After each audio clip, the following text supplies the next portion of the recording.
आता था, लेकिन कोरोना की वजह से अब ऑनलाइन स्टार्ट करते हैं। मैंने लखनऊ से फ्री ISPSS कोचिंग होती है, वहाँ से कोचिंग किया था। कोचिंग करने के बाद हमने स्टार्ट किया ऑनलाइन मिशन अकेडमी में। इसमें आपको लेखपाल, police, railway, SSC, TT, air force, navy, army के बैच चलते हैं। मेरा नाम नरेंद्र कुमार है। चलते हैं, स्टार्ट करते हैं। हम हिस्ट्री पढ़ाएंगे और जो टीचर आएंगे वो अदर सब्जेक्ट पढ़ाएंगे। आते हैं हिस्ट्री में। हिस्ट्री में स्टार्ट करते हैं मुगल वंश। देखते हैं भाई मुगल वंश।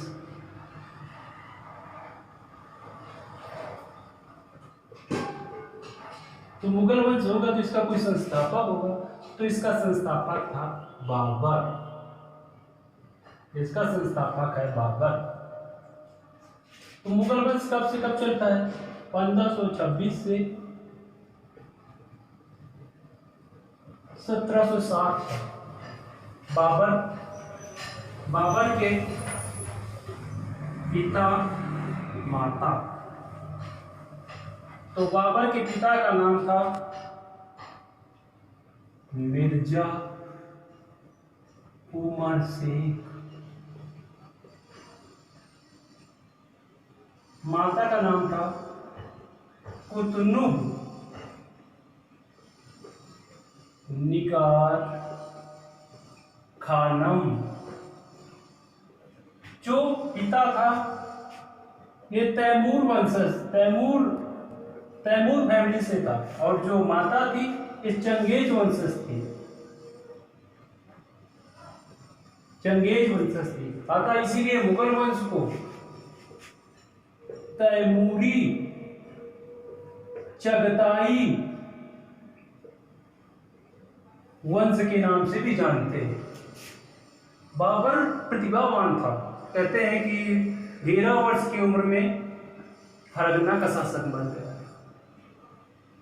इसके बाद में इसके जो फैमिली मेंबर थे इसे परेशान करते थे। जब ये फरगना पर अधिकार करता तो समरकंद पे आक्रमण करता, तो फरगना पर इसके फैमिली जो चाचा दादा थे वो अधिकार कर लेते। वहां से तंग हो गए।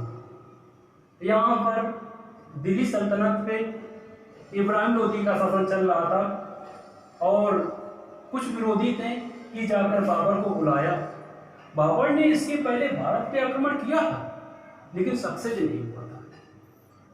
तो बाबर यहाँ पे आया। ये जानते हैं कुछ ट्रिक के माध्यम से, इसके युद्ध को समझते हैं। चलते हैं भाई, ट्रिक बताते हैं।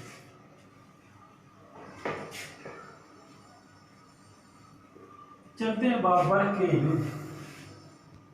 बाबर के युद्ध तो कैसे? कोई भाई दारू वाला होगा तो पी के चला कर, पी के चला घर। पी मतलब हो गया पानीपत। पानीपत के मतलब खानवा। चला मतलब चंदेरी।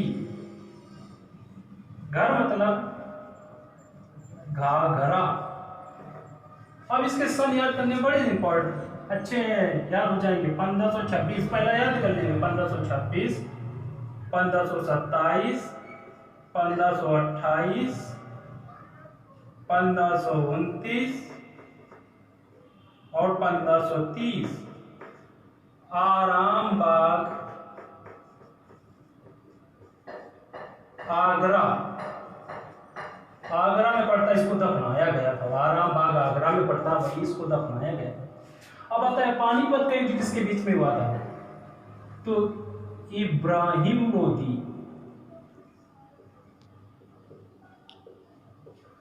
और बाबर के बीच में। इब्राहिम लोदी बाबर के बीच में जितने भी सारे युद्ध हैं बाबर ने जीता है। बताइए कैसे पानीपत का युद्ध कुछ मात्र सैनिकों के द्वारा जीत लिया गया और भारत में लाखों के सैनिक थे, इसके कुछ हजार में सैनिक थे। कैसे जीती वो बताएंगे। तो बाबर विजय होगा। खानवा नाम सुना होगा राणा सांगा का।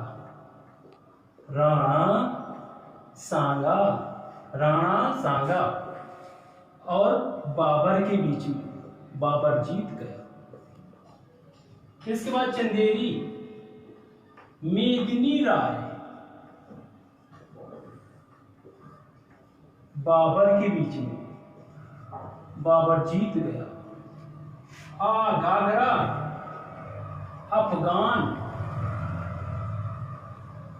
बाबर के बीच में बाबर जीत गया। और 1530 में इसकी मृत्यु हो गई आराम बाग आगरा में, 30 में मृत्यु हो गई। इसको यही तो बनाया गया था आराम बाग आगरा में, ये था गया आराम बाग आगरा में आराम करने लगा। अब बताते हैं इब्राहिम लोधी बाबर के बीच में जो युद्ध हुआ था कैसे जीत गए, इसको फिगर के माध्यम से समझाते हैं, आपको रटना नहीं पड़ेगा। देखिएगा, पहले जो अपने यहाँ थे हाथियों से युद्ध करते थे, हाथी, तो इसने कहा कि जैसे ये इब्राहिम लोधी की सेना है, ये इब्राहिम लोधी की इधर सेना लगी हुई है, तो ये क्या करते थे, पहले हाथी लगा दिए, ये हाथी होगा, ये हाथी होगा, हाथी। इसके बाद में इसके पीछे घुड़सवार लगा देते थे, इसके बाद यहाँ पे पैदल लगा देते थे, यहाँ पैदल बाद में लगा देते थे। इसके बाद में ये बाबर की सेना हो गई। तो देखो बाबर ने क्या किया, सबसे पहले लगवा दिया इसने तोप, ये बाबर ने तोप लगवा दिया आगे, और इसके बाद यहाँ घुड़सवार लगवा दिए, ये घुड़सवार लगवा दिए, इसके बाद यहाँ पैदल सेना लगवा दी। ये पद्धति इसने स्टार्ट किया था, इसी को कहते हैं तुलगुमा पद्धति। इसने क्या किया था कि अगर हाथी अटैक, पहले क्या करते थे, हाथी जो अटैक करते थे, बाबर के सैनिकों ने कहा हाथी अटैक करेंगे और कुचलना स्टार्ट कर देंगे, तो इसने कहा तोप लगा देते हैं हाथी को, तो जब घायल कर देंगे, और जब घायल करेंगे तो घायल करने पर क्या होगा, ये इब्राहिम लोधी की जो सैनिक है ये पीछे भागने लगते, और राजा जो होता था हाथ में बैठ करके आगे आ जाता था, और जब आगे आता था तो इब्राहिम लोधी बीच मैदान में पकड़ लिया गया और बाबर ने उसको वही मार दिया गया। इसके बाद बाबर ने इस युद्ध में इतना दान दिया, इसको कहते हैं कलंदर की उपाधि दी गई थी। कलंदर मतलब दान करने वाला, सभी को एक सोने पैसे ले जाओगे। इसके बाद आते हैं खानवा युद्ध जो हुआ था राणा सांगा के युद्ध, खानवा 1527 में। कहते हैं राणा सांगा के विषय में कहा जाता है इसके 80 गांव थे, दिल्ली में 16 बार आक्रमण किया था और लगभग 15 बार जीता है इसने। अब ये बाबर के सैनिकों को पता चला, उन्होंने कहा हम तो नहीं लड़ेंगे। बाबर ने जितनी मदिरा की बोतलें थी सारे तोड़वा दिया और एक जिहाद का नारा दिया था इसी ने। जिहाद समझते हैं, जो आतंकवादी अपना सब कुछ को निछावर अपने प्राणों की चिंता न करके स्वयं को निछावर कर देते हैं, वही जिहाद होता। इसने जिहाद का नारा इसी में दिया था और कहा था कि अगर ये तो जीतेंगे तो सीधा जन्नत जाएंगे और अगर नहीं जाएंगे तो दोजख जाएंगे। यहीं से राणा सांगा और बाबर के बीच हुआ। राणा सांगा अंतिम क्षणों में हार गया और इसके बाद में बाबर जीत गया। अब आते हैं खानवा के बाद में चंदेरी। चंदेरी का युद्ध में इसलिए खास है ये,